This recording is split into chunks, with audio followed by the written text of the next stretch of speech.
তো সবাই কেমন আছেন? আশা করি সবাই ভালো আছেন। তো আজকে দেখব কোন নিয়মে ইউটিউব ভিডিও ছাড়লে ইউটিউব ভিডিও উপরে যাবে বা পরে যাবে, আর কোন সময়টা সবচেয়ে পারফেক্ট সেটা আজকে বলে দেবো। তো দেখেন, এটা একটা নতুন চ্যানেল, সেটা আমি ওপেন করে নিলাম ইউটিউব স্টুডিওতে। তো এখানে যাওয়ার পর দেখেন, এখানে একটি অপশান আছে, এখানে যাবেন। যাওয়ার পর দেখেন এখানে আমার নতুন চ্যানেলের কোনটা আমি ভিডিও আসলে ভিডিওতে ভাইরাল হবে, মানে ভিউ হবে, ইউটিউবে ভিডিও উপরে নেবে, সেটা আজকে বলে দেবো আপনাদেরকে।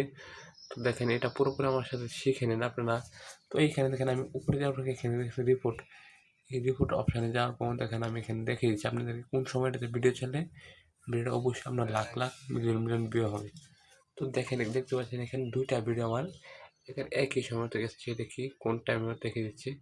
তো এখানে দুইটা AM মানে দুপুরবেলা এখানে এই ভিডিও দুটার সময় থাকছিল। আমার এই ভিডিওটা 10টা AM মানে 10টা পরে আসছিলাম, মানে দুইটা মাঝামাঝি সময় ছিলাম, ভিডিও সব উপরে। আর দেখেন এই ভিডিওটি যেটি আছে এটি ছাড়ছেন আমি দেখছেন 2টা 10টার সময় ভিডিও ভিউ গেছিল যে 9টা 8টা 9টা এই টাইম ভিডিও ছিল, ভিডিওতে আমি ভিউ হবে না 4টা এর ছেলে ভিডিও ভিউ না দুপুর 2টা 10টার মাঝামাঝি ভিডিওটি ছাড়লে অবশ্যই আপনার ভিডিওতে মিলিয়ন মিলিয়ন ভিউ হবে। এটা বুঝতে হবে আপনার ভিডিও, আপনি যেই ক্যাটাগরি ভিডিও এই অনুযায়ী আপনি এই টাইম মতো ভিডিও ছাড়বেন, অবশ্যই আপনার ভিডিওতে মিলিয়ন মিলিয়ন ভিউ হবে ও 8 মিনিটে আপনি পূরণ হবে। আশা করি বুঝতে পারলেন। আল্লাহ হাফেজ।